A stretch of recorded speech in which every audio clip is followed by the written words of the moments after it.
Abra sua Bíblia em Filipenses capítulo 2. Me acompanhe aí. Filipenses capítulo 2.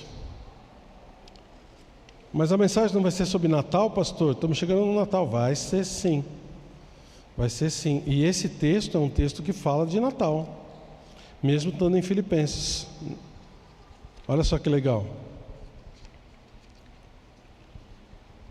Eu gosto muito desse texto de Filipenses, porque ele fala a respeito da atitude de Deus para com a gente, e eu gostaria de chamar isso de o maior gesto de...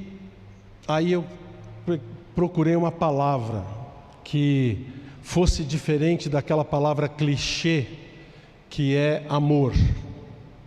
A gente sempre usa a palavra amor, né? Aí a gente procura, esse aqui é o maior gesto de amor, a gente fala de amor e tal. Mas qual seria uma palavra que englobaria toda essa atitude de Deus em mandar o seu filho por causa da gente? O maior, se eu pudesse fazer uma frase assim, o Natal é o maior gesto de Deus para com a humanidade, para com a gente. Qual seria a palavra que a gente colocaria ali?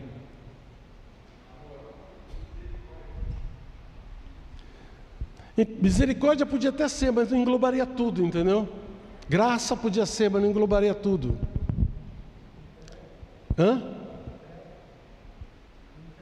Entrega. Talvez uma palavra dessa, entrega. Você é inteligente, rapaz. Foi você, Célia? Você é mais inteligente. Agora eu já sei de onde saem as mensagens, as boas mensagens. Entrega, sacrifício, sei lá. Eu acho que o Natal é isso. Quando a gente pensa em Natal, a gente tem que pensar num Deus que está dando tudo para a gente. Quer ver? Vamos para esse texto. Olha o que o apóstolo Paulo escreve. E ele começa com essa atitude que tem que ser nossa, porque ele está acabando de falar para os filipenses, ele está ensinando, ele não está ensinando Natal para os filipenses, ele está ensinando aquelas verdades de colocar Deus em primeiro lugar e colocar os outros superiores a nós mesmos. Tá? Que foi o que Cristo fez, que Deus fez por nós. Aí ele usa o exemplo de Deus para reafirmar essa atitude que a gente tem que ter. Aí ele fala assim, seja a atitude de vocês a mesma de Cristo Jesus, que embora sendo Deus, não considerou ser igual a Deus, que ser igual a Deus era algo que devia apegar-se, mas esvaziou-se a si mesmo, vindo a ser servo, tornando-se semelhante a homens, e sendo encontrado em forma humana, humilhou-se a si mesmo e foi obediente até a morte e morte de cruz. Essa é a entrega, obrigado pela palavra Celinha, que o Senhor fez por nós. É o maior gesto de amor que alguém podia fazer por mim ou por você. A própria entrega do seu filho para nós. Vamos orar, pedir a direção do Senhor, e aí a gente vai tentar pensar um pouquinho mais dentro dessa ideia. Pai, nós te louvamos porque o Senhor é maravilhoso. Nós não temos como expressar a nossa gratidão, nossa admiração, o nosso amor pelo Senhor, por tudo que o Senhor é, por tudo que o Senhor fez, por tudo que o Senhor se dignou fazer por nós. Pai, obrigado porque o Senhor nos ama com esse tanto, mesmo olhando para nós, vendo os nossos defeitos, mesmo olhando para nós, pecadores como somos, e desconsiderando tudo isso por causa do Teu amor. Pai, obrigado, porque cada vez que a gente lembra do Natal, cada vez que a gente lembra do nascimento do Senhor Jesus Cristo, a gente pode lembrar desse desprendimento que o Senhor fez por nós. Ajuda-nos a entender isso melhor hoje e aplicar nas nossas vidas, em nome de Jesus. Amém. Amém? Muito bem. Gente, então, a gente vive num país que Jesus está em todo lugar. Concorda comigo? Parece que todo mundo fala de Jesus, Jesus está em todo canto. Você passa por uma rua, tem 3, 4, 5 igrejas, nomes de Jesus estampado, figuras de Jesus, seja na cruz, agora no Natal, seja na presepinhos ou na manjedoura, nenezinhos espalhados pela cidade, né? A gente vê Jesus sendo colocado em muitas situações. Nós vivemos num país cristão, diferente, por exemplo, de muitos países no mundo, onde as pessoas simplesmente nem sabem quem é Jesus.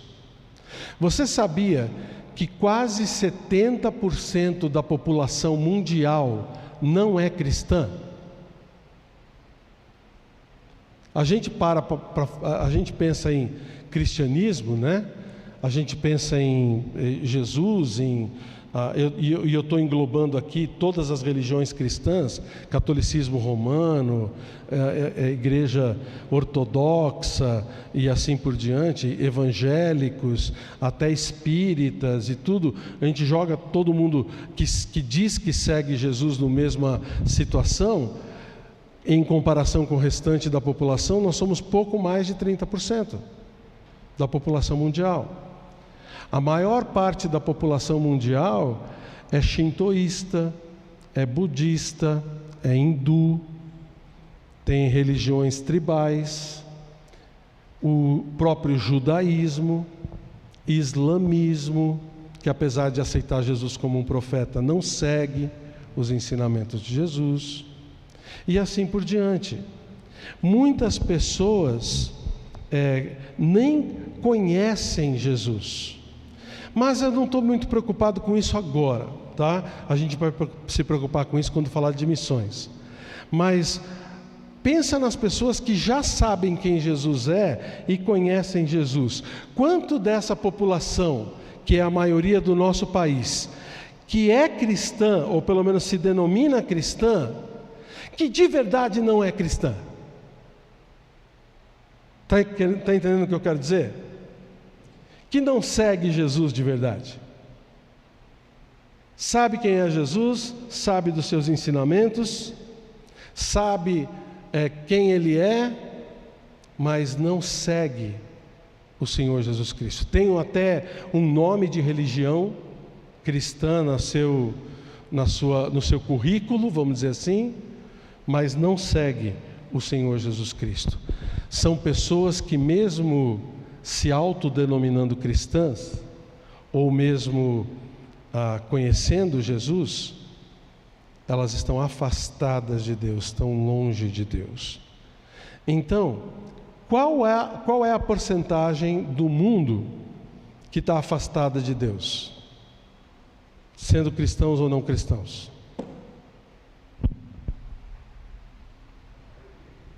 É muita gente.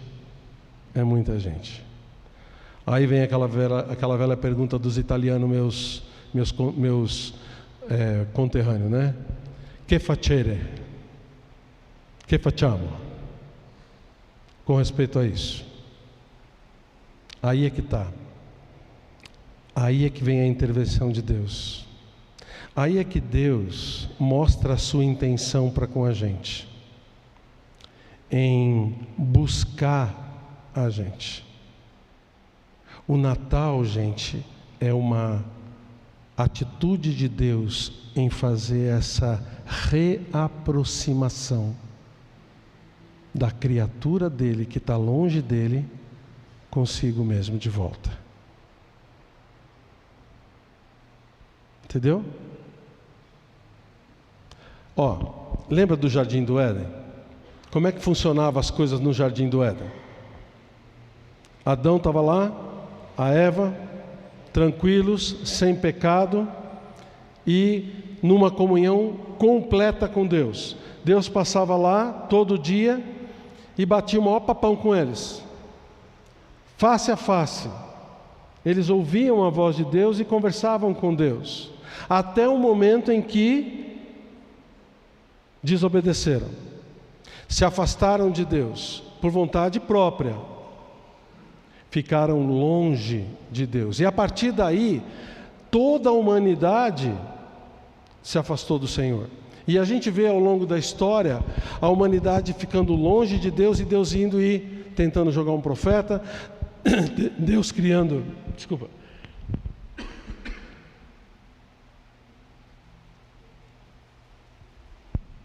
Acho que engoliu um mosquito.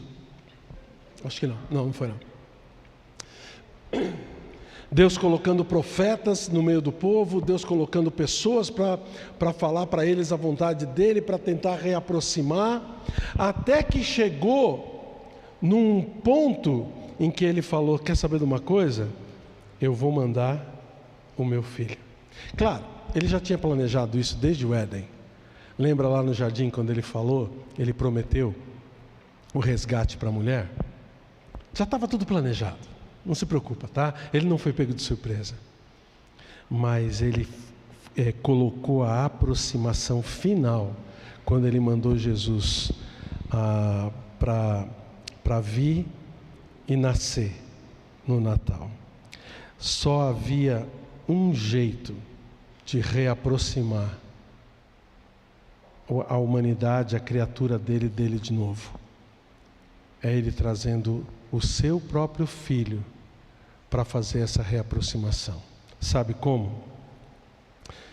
Tinha que ser alguém igual a nós, mas sem pecado, sofrendo a punição pelos nossos pecados.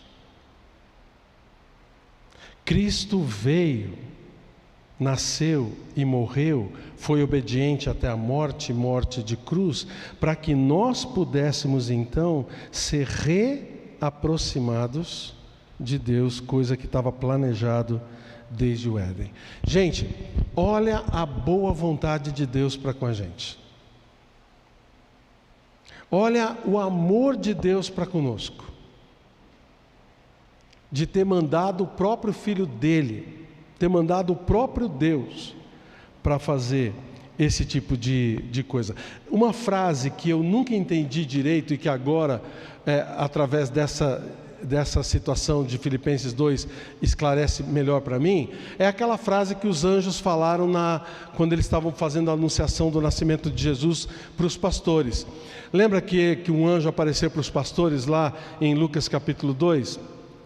E ele anunciou que o nenê tinha nascido. Vão lá para Belém, coloca aí para mim, Lucas capítulo 2, versículo 13 e versículo 14. Eles chegaram e falaram: você vai achar um nenê envolto em panos, deitado numa manjedoura. O pastor Rodrigo falou sobre isso a semana passada? Não, estou confundindo. Não, foi outra mensagem que eu ouvi, né? E aí aconteceu o seguinte: quando ele estava terminando de falar, olha o que diz o versículo 13: de repente uma grande multidão do exército celestial apareceu com um anjo, louvando a Deus e dizendo o quê? Glória a Deus nas alturas e paz na terra aos homens aos quais Ele concede o seu favor. Uma tradução mais antiga que a gente tinha dizia: paz na terra aos homens de boa vontade. Lembra disso? Era uma tradução que não era muito precisa, porque parecia que Deus só estava oferecendo paz para aqueles que tinham boa vontade. Não, a tradução melhor é essa que está aqui agora: aos quais Ele concede favor, aos quais Deus tem boa vontade. Gente, sabe qual é a boa vontade de Deus para com a gente? É mandar o Filho dele para morrer por nós, para nos resgatar. De novo, eu não canso de repetir isso para vocês: Ele não tinha necessidade nenhuma de fazer isso. Quando Adão pecou, ele viu que não deu certo. Ele podia ter amassado o papel, jogado no lixo e feito tudo de novo. Ele não podia? Ele não era criador? Ele não podia tranquilamente ter feito tudo de novo e perfeitinho? Mas sabe por que ele não fez? porque ele sabia que o Cezão ia nascer lá nos idos de 1900 e fumacinha, 1920 o quê? Não, e ele ia amar o César de tal maneira que ele falou: sabe o que vai acontecer? Eu vou mandar o meu próprio filho para morrer pelo César, para que ele possa ter vida eterna. Deus amou a gente desde a fundação do mundo. Olha a boa vontade de Deus para com a gente. Tudo estava planejado. Voltando lá para Filipenses capítulo 2, que é o texto que a gente estava falando, né? Olha a boa vontade de Deus, porque aqui ele demonstra o amor, a consideração de Deus para com tudo que é, vamos dizer assim, tudo que o Natal prega, tudo que o Natal fala, mas sem Deus, né? Natal não é uma época de amor, de fraternidade, de boa vontade entre os homens e tal, mas Deus de lado. Não, aqui você vê Deus dentro da jogada. Olha só, ele fala: embora sendo Deus, não considerou ser igual a Deus algo a que devia se apegar. Gente, Jesus, quando ele veio para a terra, quando ele foi enviado para a terra, ele deixou de ser Deus? Não.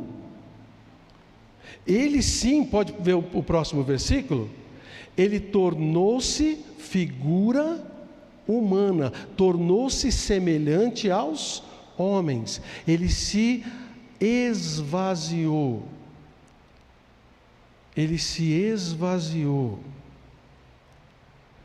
Você já foi rebaixado em alguma coisa? Não vale série B, série C, tá? Não vai, isso não tô pensando nisso, tá? Tem algum gremista aqui? Não? Cadê a Mabel? Ela está lá embaixo, ela não pode falar. Não vai, futebol não vale, né? Você também é gremista? Ah, bom, então tá bom. Mas sabe, olha, eu imagino um militar que tem a gente vê isso nos filmes e acontece na vida real. Um militar que tem uma determinada patente e acontece alguma coisa, vamos dizer assim, sei lá, um capitão, um tenente, né, qualquer coisa assim, e de repente ele é punido e é rebaixado. De repente ele vira soldado de novo. Ou num serviço, você tem um cargo de gerência e de repente acontece alguma coisa, muda a sua situação lá e você é colocado num cargo inferior àquele que você tinha. Que sentimento você acha que as pessoas têm quando são rebaixadas? É boa, né? É um sentimento muito ruim. Agora imagina o próprio Criador sendo rebaixado à posição de criatura, por vontade própria. Por vontade própria. Ele falou: não tem outro jeito, eu vou ter que virar criatura. E não só isso, eu vou ter que me esvaziar da minha posição de Deus. Apesar de ele continuar sendo Deus, essa palavra esvaziar aqui nos dá a entender que ele, até que ele começasse o seu ministério público, porque ali em João a gente vê que o primeiro milagre que ele fez foi em Caná da Galileia, quando ele transformou a água em vinho. Então a gente pode ver que aqueles evangelhos apócrifos que falam que Jesus fez milagres quando era infante, quando era criança. Lembra, vocês já conhecem, alguns conhecem esses milagres que Jesus fez quando era criança, né? Diz que ele ressuscitou um menino, que ele fez passarinho de barro e fez o passarinho voar, coisas dessa natureza. Tem uns evangelhos apócrifos que falam disso. Isso não aconteceu, é só história. Esse esvaziamento fez com que ele nem soubesse que ele era Deus. Ele viveu, cresceu como um menino normal. Só uma diferença ele tinha dos outros. O pastor Rodrigo explicou isso para a gente semana passada. Ele não tinha o quê? Pecado. Os irmãos mais novos não podiam apontar o dedo para ele e falar que foi ele que fez. A única diferença. Mas ele se esvaziou, ele assumiu a forma humana. Ele estava numa situação de criatura e mais, ele assumiu a forma de servo, uma atitude de servir a gente, de fazer alguma coisa em prol da gente. A palavra aqui no versículo 7 diz que ele se humilhou.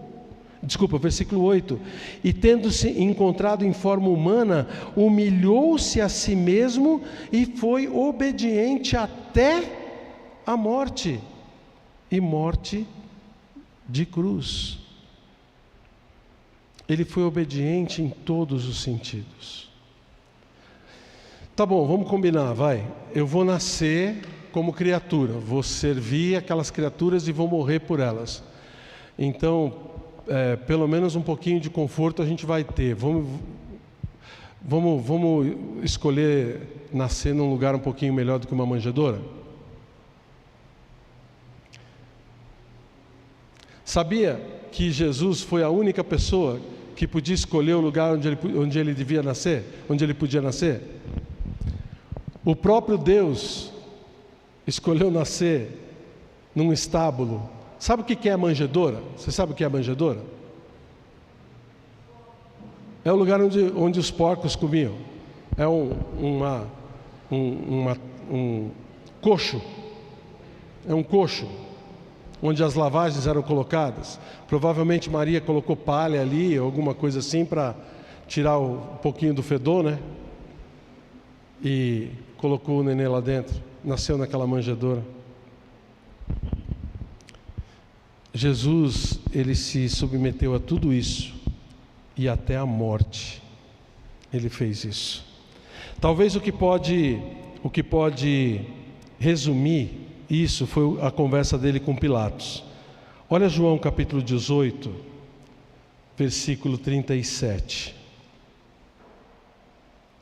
Jesus, quando ele estava junto com Pilatos, já para ser condenado, Pilatos vira para ele e faz uma pergunta. Então você é rei? Disse Pilatos. Olha a resposta dele. Tu dizes que eu sou rei. De fato, por essa razão nasci e para isso vim ao mundo, para testificar da verdade. Todos que são da verdade me ouvem. Para que Jesus veio ao mundo? Para mostrar para nós o quê? A verdade. O caminho que leva ao Pai. Ele disse que Ele é o caminho e a verdade e a vida, ninguém vem ao Pai senão por Ele.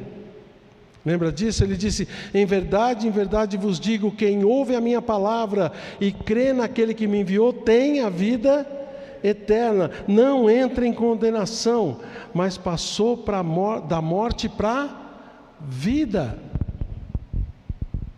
Ele dá para a gente a vida eterna. Você dá ouvidos à verdade?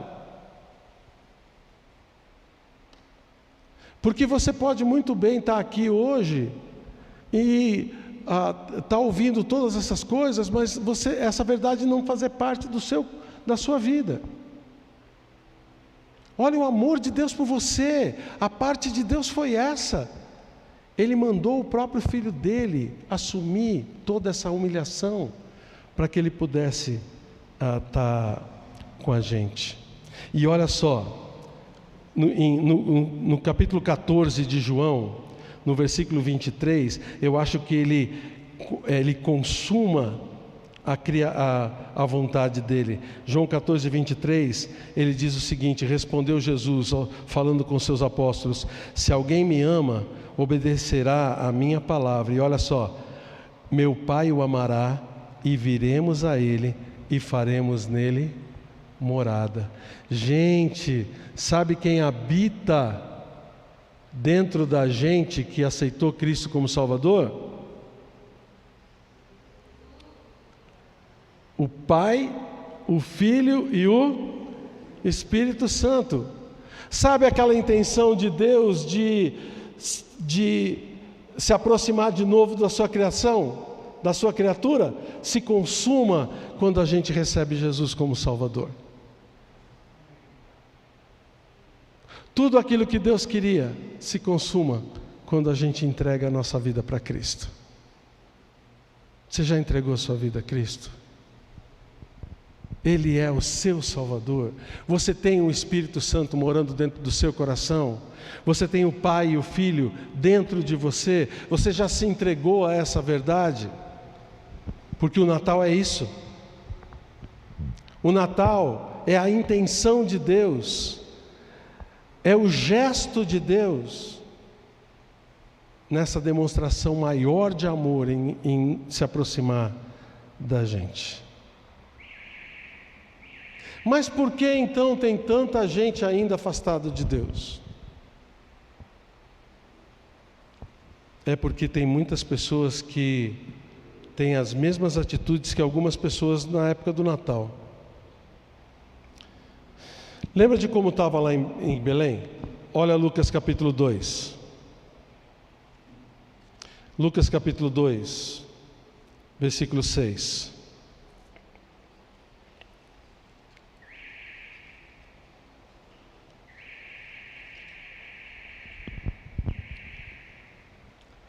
Lucas capítulo 2, versículo 6, quando fala do nascimento, a história do nascimento de Jesus, chegando em Belém, o escritor ele narra assim: enquanto estavam lá em Belém, Maria e José, chegou o tempo de nascer o bebê, e ela deu à luz o seu primogênito, envolveu-o em panos e colocou numa manjedoura. Por quê? Porque não havia lugar para eles na hospedaria. Gente, as pessoas, tinha muita gente em Belém. Tinha muita gente andando para cima e para baixo. Estava tendo um recenseamento na cidade. E estava todo mundo ocupado. Todos os lugares estavam ocupados. Não havia lugar para Jesus nas casas das pessoas.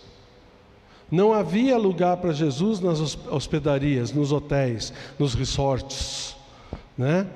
Não havia lugar para Jesus em lugar nenhum.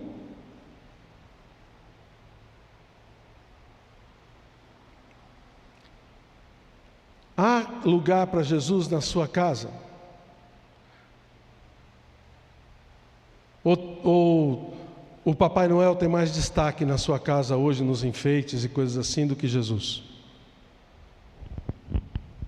Como é que está a sua árvore de Natal? Está cheia de Papai Noel?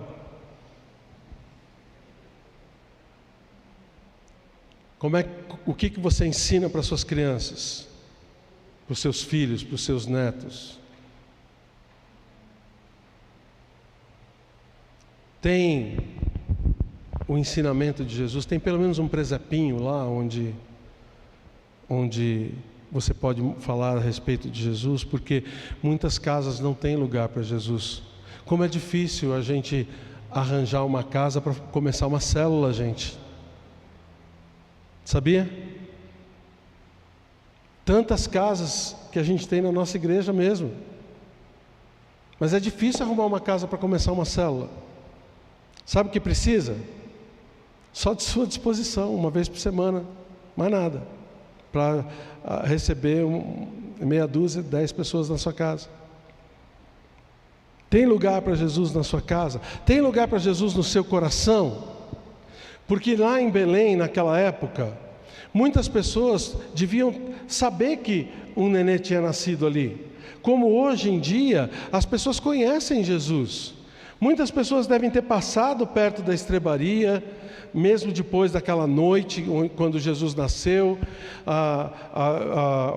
Eles devem ter ficado alguns dias ali, até o recenseamento acabar. Depois se mudaram para uma casa, né, um lugar. A gente lembra que quando os magos chegaram, 2 anos depois, eles ainda estavam em Belém. Então Jesus começou a crescer no meio deles, ali na cidade de Belém. As pessoas conheciam Jesus, brincavam, deixavam seus filhos brincar com Jesus. Eles viam Jesus chorar, ouviam a voz dele, ouviam tudo que se dizia, viam, mas passavam reto. Hoje em dia as pessoas fazem a mesma coisa. Não dá tempo. Tem muito o que fazer nesse Natal. Não dá tempo para ir na igreja. Não dá tempo para fazer as coisas para Deus. Eu tenho tanta coisa para fazer, pastor. Talvez você não veio na igreja hoje porque não deu tempo de você vir. Porque você se ocupou tanto hoje que não deu tempo de vir para a igreja hoje. Vocês não, né? Estou falando com o pessoal que está lá em casa. Vocês estão aqui, graças a Deus, né? Ou talvez você já planejou não vir para a igreja hoje. Você colocou outras coisas no lugar. Dá para assistir o culto depois mesmo. E você está assistindo segunda-feira ou terça.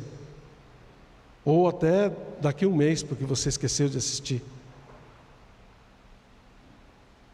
Entendeu? A gente deixa as coisas ocuparem o lugar de Deus. Pessoas ocupadas demais deixam Jesus de lado, deixam Deus de lado.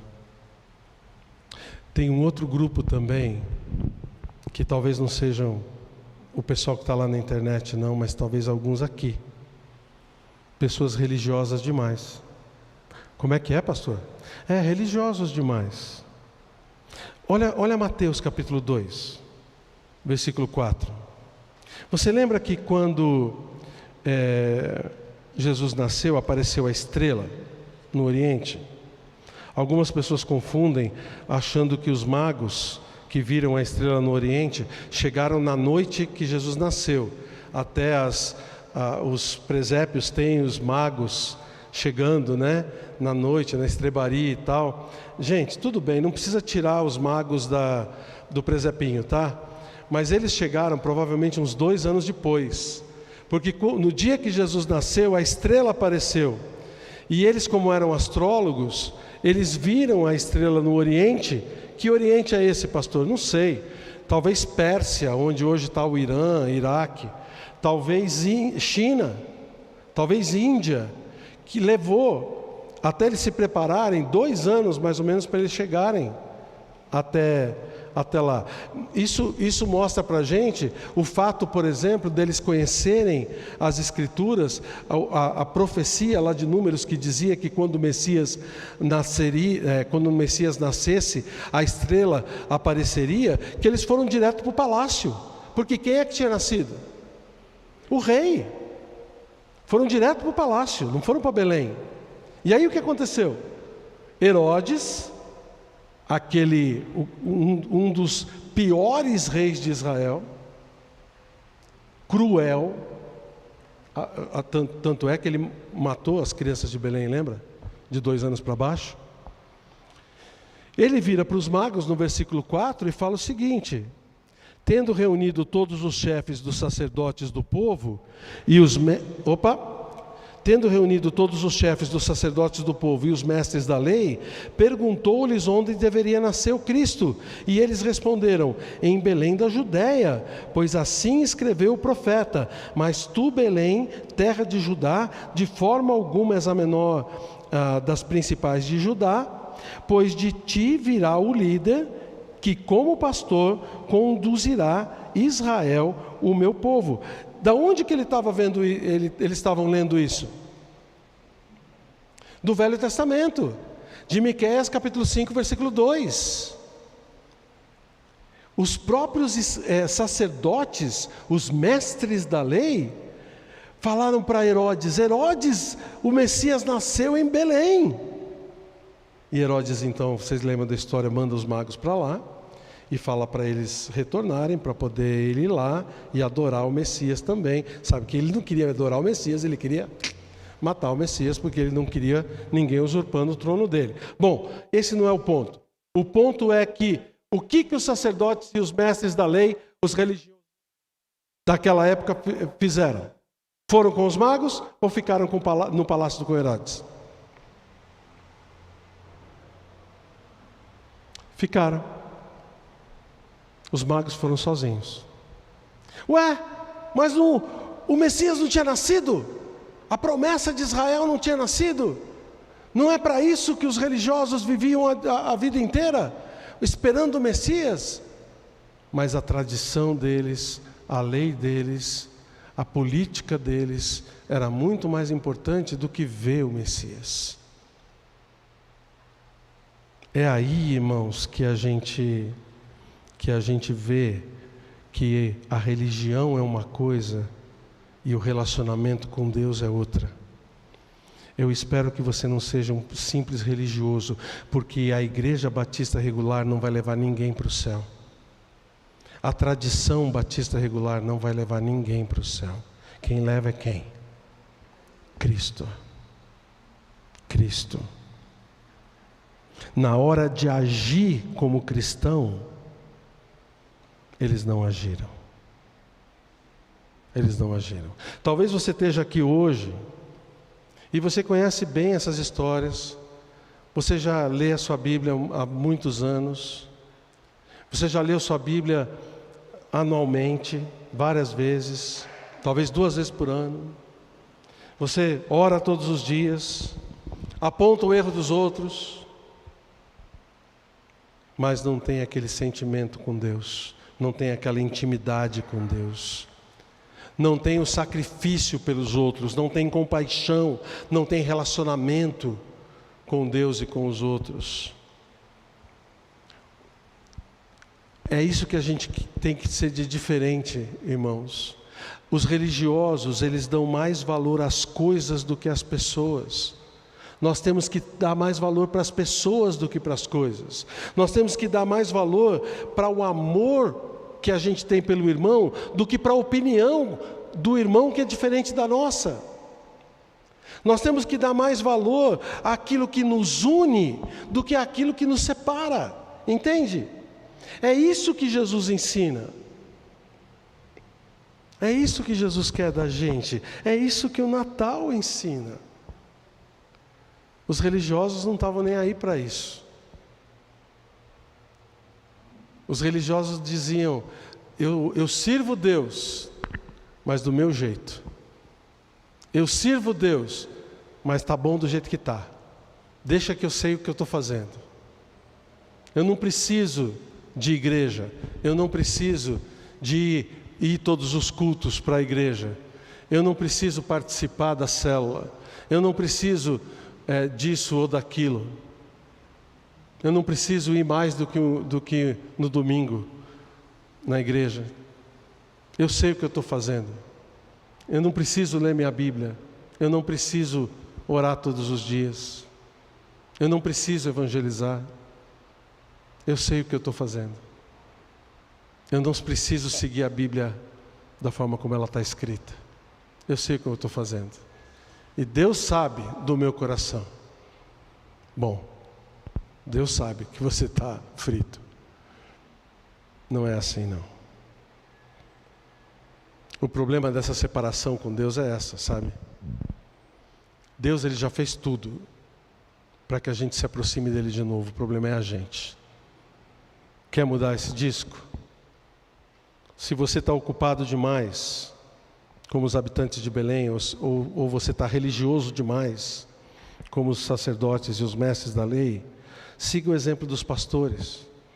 Os pastores no campo largaram as ovelhinhas, porque quando os anjos apareceram para eles saíram correndo, foram lá, viram o nenê, creram nele e o adoraram. Lê depois, Lucas capítulo 2, versículos 15 até 20.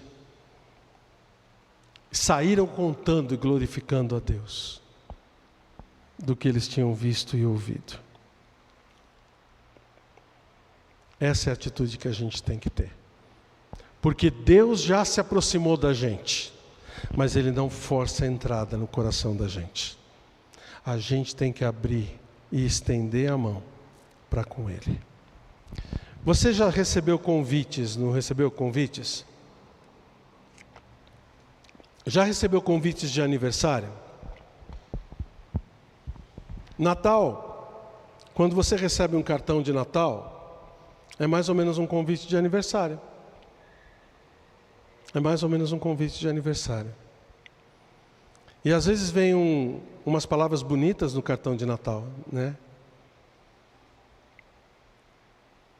Deixa eu ler uns cartões de Natal para você só, rapidinho. Imagina um cartão de Natal com essa frase, Mateus 11, 28 e 29.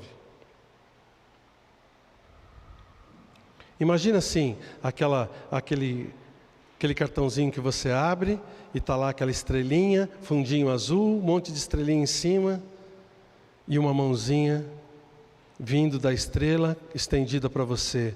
Venham a mim todos os que estão cansados e sobrecarregados, e eu darei descanso a vocês.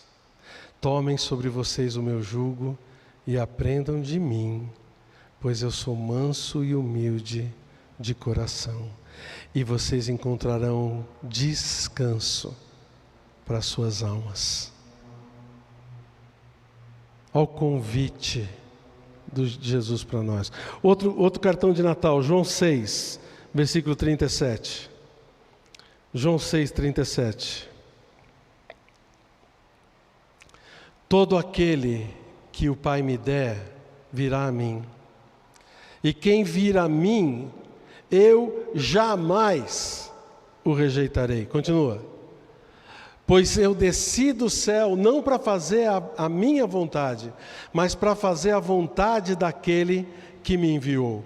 E essa é a vontade daquele que me enviou, que eu não perca nenhum dos que Ele me deu, mas o ressuscite no último dia. Porque a vontade de meu Pai é que todo aquele que olhar para o Filho e nele crê, tenha a vida eterna, e eu o ressuscitarei no último dia. Olha o convite de Jesus para a gente. Último convite. Último cartãozinho de Natal, João 10, 9. Jesus vira para a gente e fala: eu sou a porta. Quem entrar por mim, será salvo. Entrará e sairá e achará pastagem. Ele não só nos salva, Ele cuida da gente. Gente, eu não sei o que essas pessoas estão esperando. Eu não sei o que você pode estar esperando para se aproximar de Deus. Se você não se aproximou de Deus ainda, depois de toda essa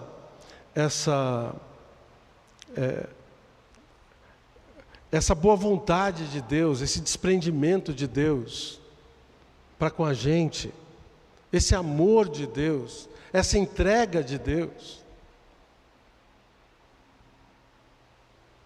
você está perdendo tempo. Natal é isso, é Deus se aproximando da gente. Então não vamos deixar com que nada nos atrapalhe de fazer com que a nossa vida se aproxime mais ainda de Deus nesse Natal. Talvez você está aqui hoje falando: pastor, fica tranquilo, eu estou pertinho de Deus, eu estou bem com Deus. Ótimo, eu fico muito contente com isso. Então eu quero te incentivar a ficar mais perto ainda. O que você pode fazer para se aproximar mais ainda de Deus? Porque é isso que Ele quer que a gente faça. Nunca fique conformado com o que a gente já fez até agora, mas a gente sempre progrida. O apóstolo Pedro, a última coisa que ele escreveu na Bíblia foi: cresçam na graça e no conhecimento do Senhor Jesus Cristo. Cresçam. A gente nunca deve achar que chegamos num ponto que não precisamos crescer mais. Assim nós vamos estar pertinho do Senhor. Tá bom? Tá bom? O que mais? Deus é bom para a gente? Deus é maravilhoso?